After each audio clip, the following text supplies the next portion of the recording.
All right, welcome everyone to And Also This, the fifth episode in the series.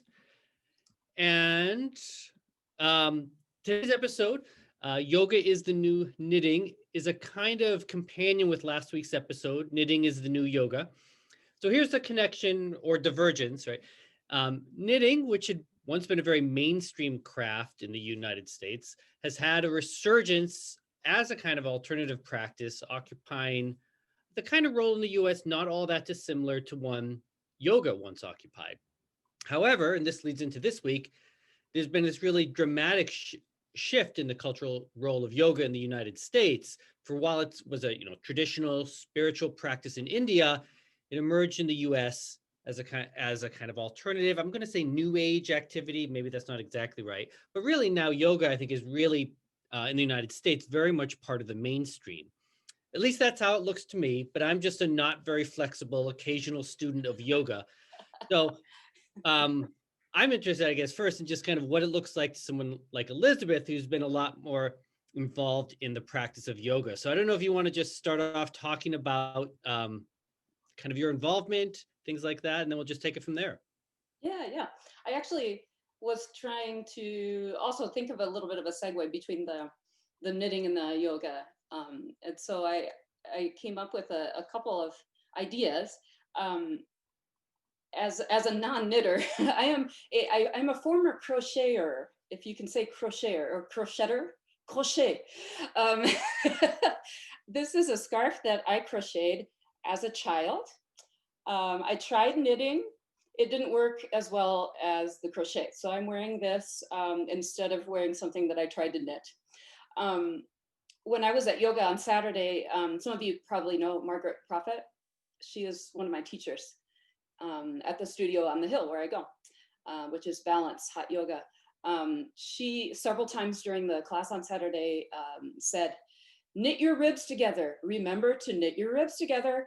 Always be knitting your ribs together. I thought, this is great. This makes sense. Uh, so a couple of aspects that I see parallels in between knitting and yoga would be the focus on the minutiae or the minutia. People pronounce it a different ways. Focusing on something very, very tiny, giving yourself an awareness that is very specific, despite your surroundings and the craziness of what's around you. Um, Along those lines, they are both potentially therapeutic activities. They can be relaxing, and they can be energetic at the same time somehow. And I see that they're also both goal driven. You have very, very tiny goals when you are knitting or crocheting, just a stitch or a whole bunch of stitches, and then maybe you get to a different color, and then eventually you have a scarf. Um, and in yoga, I see that as I see parallels there because we talk about very, very tiny things, such as knitting our ribs together, thinking about our core, thinking about the entire posture of our body in specific poses, and then all in all, thinking about what that does for our well-being, our general health. So those are some kind of segue ideas. I am not a yoga professional, but I have been doing yoga for about 20 years. Um, I I was an aerobics person years ago, so you can guess my age from that. And I never try to hide my age anyway. I was all into aerobics, bouncing around, jumping around as exercise. I moved into kickboxing after that. I got into spinning, and I actually still do. I still do biking, spinning. I do a Peloton bike that I have in my basement. And I do that daily as well. But when I was around 30, I decided that I wanted to try yoga. I was a gymnast as a child, and it seemed like that kind of went along with the gymnastics thing. I was a horrible student in physical education, as far as I did not succeed according to what the expectations were. I cannot play basketball, any kind of ball. Team sports are not good for me. So I thought maybe yoga would be a great way to go. So I tried a yoga class when I was living in Boston and doing my PhD. And I actually really hated it. I hated it because it was so slow and calm that I didn't consider it exercise as my 30-year-old self. But I decided that I was still interested and I wanted to give it another chance. And so I bought some DVDs, and Rodney Yee, who is a famous yogi, became my first teacher on DVDs. And I had only Rodney Yee for the first few years as a teacher.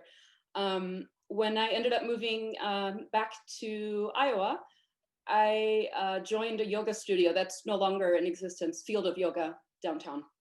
And so I had several different teachers there, and it was really interesting to see the different take that each individual teacher has on yoga.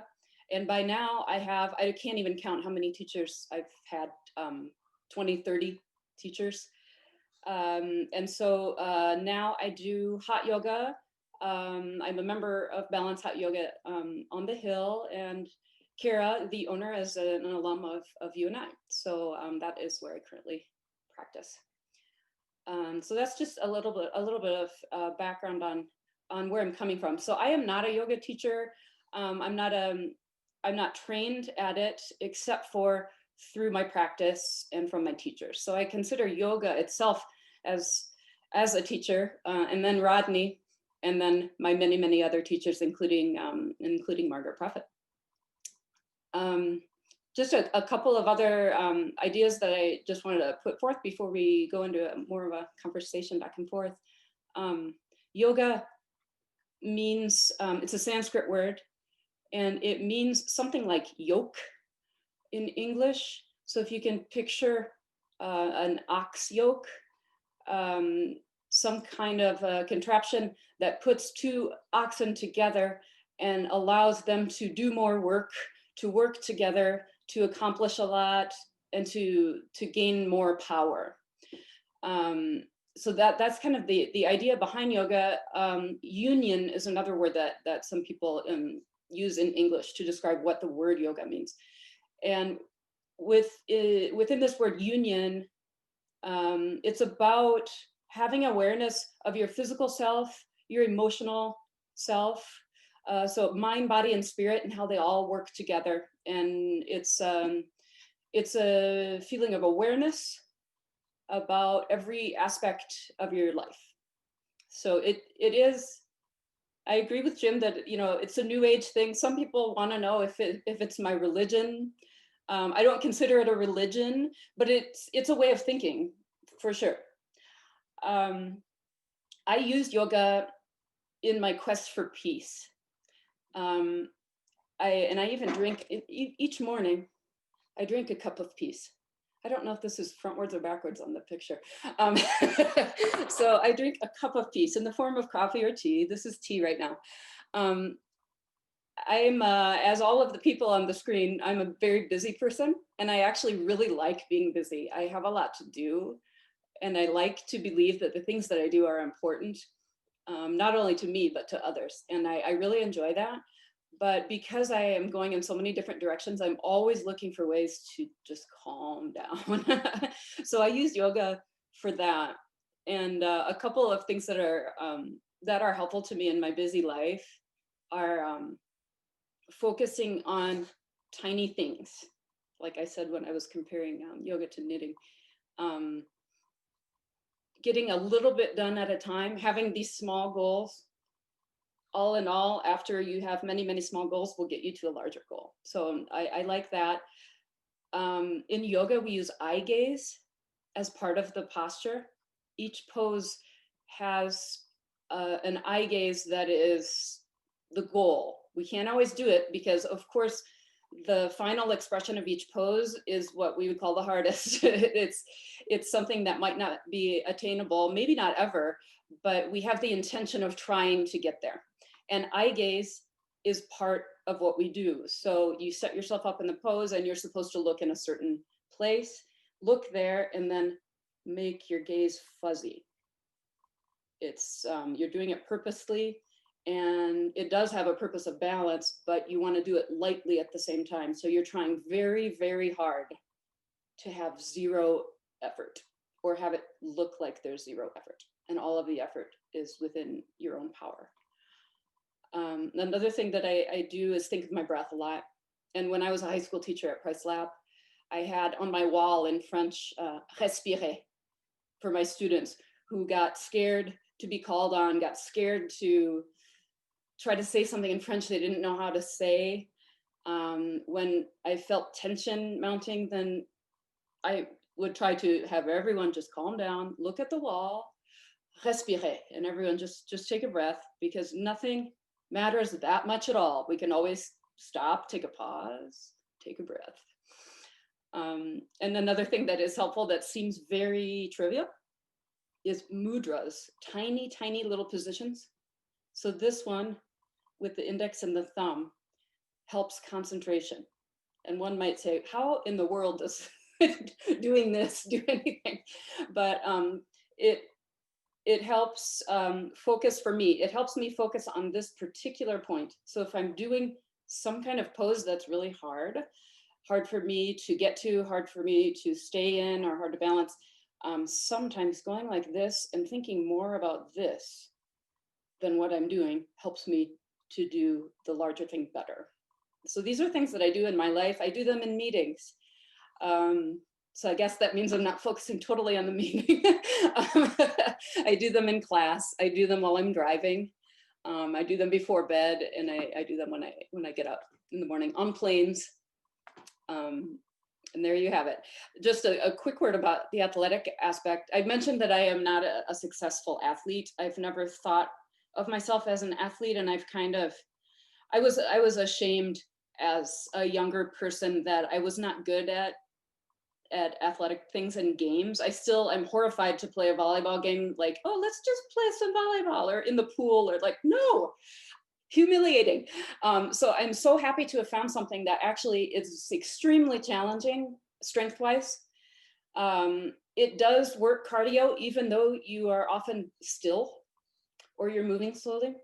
It helps flexibility, and it helps balance. And in all of those categories, the flexibility and the balance and the strength, yoga, I feel, helps in those areas in larger life.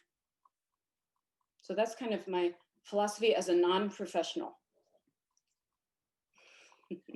I've been struck kind of like you have, how well, and I don't know if this is not necessarily the intent, but how well yoga works as a kind of complementary activity. I mean, I think I find you were saying, like, you kind of, like, when you're busy, you might appreciate it more. And I find that sometimes just when I'm doing other kinds of exercise that may put, like with running and lifting, then to do yoga complements that so well. And I think that's part of the reason maybe why it's has become so popular in the United States as a kind of complementary practice. Yeah, it is really a complement to other practice. The UNI basketball team has a class at Balance. I think during COVID it hasn't been happening, but they actually do. I'm not sure how often, but it helps athletes in the other areas. It helps them in their flexibility, balance, and strength, even though maybe that would be surprising to the athletes themselves or others, but it is a nice complement to other activities. So you said you would have been doing yoga for about 20 years. I'm wondering about any changes that you've kind of, I mean, obviously some of these practices go back, hundreds, maybe thousands of years, but have you noticed changes over the 20 years in terms of how yoga is done, who's doing it? I think that yoga is done in a lot of different ways, and it started as more of a, I don't know if I want to say religious, a spiritual practice. And it has a whole philosophy that goes along with it. And it has become more athletic. And there are certain classes and certain teachers who do a faster practice, and it feels more workout-like. Mm-hmm. And I have heard some yoga professionals kind of, cut down a little bit the faster paced athletic type classes because they're not exactly yoga, that maybe they shouldn't carry the name yoga. Maybe there's something else. For me, I like all of the different kinds of practice. I appreciate all of the classes and the teachers. And I think that, there's a value to all of it. And I don't know that anyone ever said it's the same thing. But yeah, it's definitely come to, going to class, working out type mentality, where before it was more of a strict relaxation. However, even a heavier class, a more athletic class, will have a lot of relaxation within it at the same time. But there definitely has been a change in it, and kind of a change in philosophy behind it. Yeah, interesting. Mm-hmm. Anyone else want to jump in? I have a hot yoga question. So, because I, in fact, when we were doing our walk in the woods yesterday, I was complaining about how I really don't like to sweat. And so the idea of like being in a sauna and doing like poses that I can't hold because I have no flexibility, that just doesn't sound fun to me at all. So what's the mindset behind, like, why hot yoga as opposed to just yoga? That is a great question. And hot yoga is fairly new as far as I know. And hot yoga classes, I believe, tend to be more athletic and quicker paced, a faster flow than other classes. And that's been my experience. That is my impression.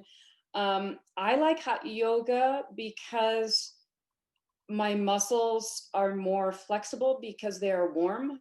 Just like one warms up before doing an activity, not too far into the class, you feel real loose because your muscles are actually hot. So it's helpful for me in that way. I do agree with you that it can be hard to hold poses because you're slippery, because you're actually glistening with sweat. It's like you showered, and it depends on the day, but it's often around 100 degrees in there.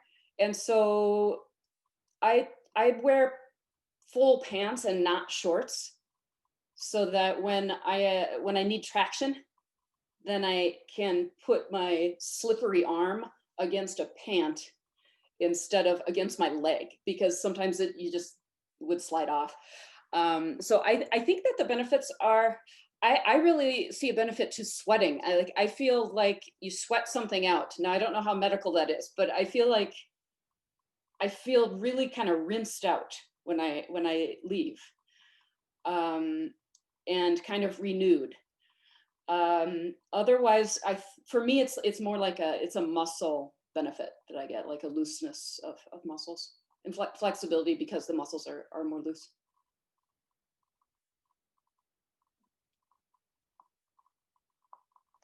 Thank you. I'm still not convinced I want to do it, but Yeah, it's not for everybody, but you should give it a try if you want. I was going to ask about hot yoga too. I was terrified to try it. And right before COVID, I started attending at New Dawn a hot yoga class and loved it. But I don't know the names, but are there two kind of schools of yoga, Hiawatha and one that starts with an S? And what's the difference between the two? There are a couple. Well, there's Ashtanga, and there are several, and Iyengar yoga. And they have to do with the different, it's hard for me to explain because I am not an instructor, but one of them is, so there's Vinyasa Flow, which is a lot of sun salutations, which is fast moving. And then there are other kinds of yoga where you hold your poses for a long time. And I don't know if that would be one of the kinds that you're talking about, that are slower paced. I've been to yoga classes where we hold a pose for 6 or 7 minutes at a time. Oh, wow. Which, it looks super easy what you're doing, and then after a while you yourself can't believe that you're still holding the pose. So I think that there's something about the flow, the quickness of what you're doing. So I'm not sure if I answered your question or if I'm talking about what your experience was. No, it's some insight. Like you, I've just practiced yoga for a while, but don't know, but I know not a lot about it. Yeah, and I don't know a lot academically about it. Yeah, but that's a great question. And I would like to know more about the different types and more about the origins of the different types. What if what's been the experience for you during the pandemic, which of course has been a challenge to so much of what people normally would do and how they would get together? Mm-hmm. So I've been doing more practice on my own. I am going back to my studio now. They are open with strict rules, and they're doing a great job at that. And I feel safe with that. But for months there in the spring and early summer, I was just doing more at home. And I do poses all the time during the day, just kind of randomly and no matter where I am. But I would do more sittings where I would actually, I know it seems weird. I'm envisioning being behind you at the line in high V and you start doing a crane on me. Yeah. Right. But I do kind of do that. And here and there in a class, I do some too. It just, yeah. But yeah, in the pandemic, I would do more of focus practice where I would actually take a certain amount of time and just do it for myself. Or my bike actually has a yoga channel on it. So my Peloton bike is an internet-based bike, and they have yoga classes and they have meditation classes. So I would do that. You're doing yoga on a bike? It's not on a bike. They have the task, so it's a screen. The screen is on the bike, but it's also an app, and so I can get it on my computer or my phone. But they have strength classes, yoga classes, and meditation. So I've done more of those, and that kind of reminds me of my very early yoga when I was doing it with DVDs, and it works. It's too bad because you can't get feedback from your teacher in real time, but it's still, it makes you feel good, and you can still learn that way. So that's kind of how I've been dealing with it during the pandemic.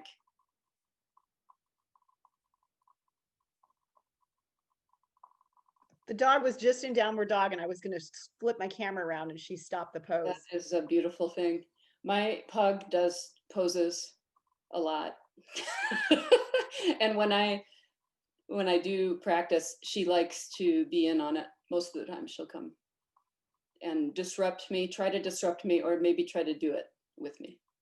Well, because I've seen that. I've seen where people's cats kind of like they're in some kind of a pose, and the cat like climbs up on them and gets on their back or their stomach. Or they do participate sometimes.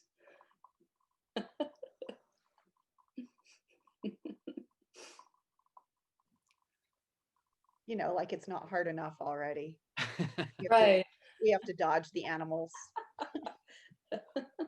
I hope this spring there'd be some I don't know, so just some outdoor yoga activities. I mean, I know the studios are trying to be very careful, but I don't know. It's still for me a little. Somebody does once it gets nice in the spring. There's a group that's always over at Pfeiffer, around 5 o'clock in the afternoon. Okay. There's a guy that does that Brazilian slow posy thing. Maybe it's not Brazilian, but he's out there all the time on the basketball court. But yeah, there's a whole yoga class out there all the time. Okay. There's yoga in the park in Overman, sometimes in the summer. And then there are yoga brew events. And I don't even like brew. I don't drink beer, but I go anyway. What you do is you do yoga at the local brewery, and we've done it at Single Speed, which in Cedar Falls, which is quite a small space, but also Single Speed Waterloo, which is large. And so you do a yoga class, and then you have a beverage.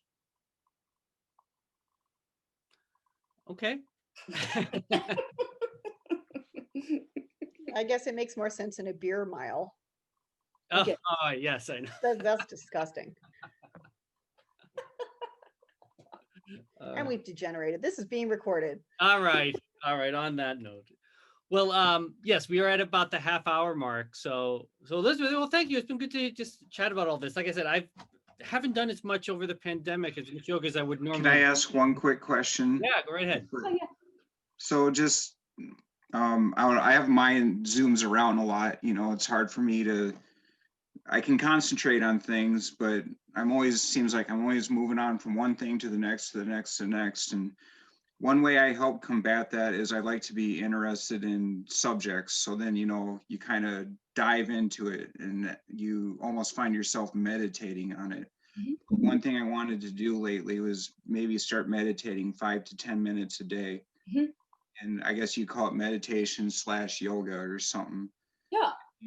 For a person like me who just wants to start out 5-10 minutes a day, just because my mind zooms around so much sometimes, do you have any advice for someone that's just starting like that? Yeah, there are a lot of classes online. And so I think you could look there and on YouTube to have a video of someone. So if there are certain poses that they're requesting you do, or, you know, a specific position, that you can see the person and then they talk you through it. And I've been doing those a lot, especially during the pandemic, and I find it really useful. And I have a lot of apps. I have a Fitbit. I do have a heart rate thing, and I do all that. So I actually check my heart rate a few times a day, and I feel like my heart rate has been getting better across the whole stretch of my yoga practice, and maybe in particular over COVID, because I've been able to be a little more faithful to my practice, because I don't drive around much. I don't go many places and so forth. So I have actually more time for the meditation. So I think that it would be advantageous for you and to give it a try. I would look on YouTube and just, you know, find some, just start with 5-minute classes. It's even hard to focus just for 5 minutes. They always talk about your mind wandering, and it does after 1 minute, even though you're trying not to have your mind wander. It's very interesting. But yeah, I would suggest that, Eric. Yeah, I find that for me with a class that, you know, I know I'm there for an hour. So it's no use my trying to think about something else. I might as well just focus on, you know, my leg, whatever there Yes. is, where they're at that time. Yes. All right. Well, Elizabeth, thanks very much. Thanks everyone for coming out. I should, let me just say, next week will be the last episode with Brooke Wonders. I think we called it I Write Speculative Fiction. So this will be a discussion about science fiction, fantasy, horror, fairy tales, and other forms of genre fiction that were once frowned upon within academia, and, you know, how you manage that. So a different topic, but one that will be equally interesting, I'm sure. Thanks for coming out, everybody. Thanks, Elizabeth. Thank you. All right. Take care. Bye.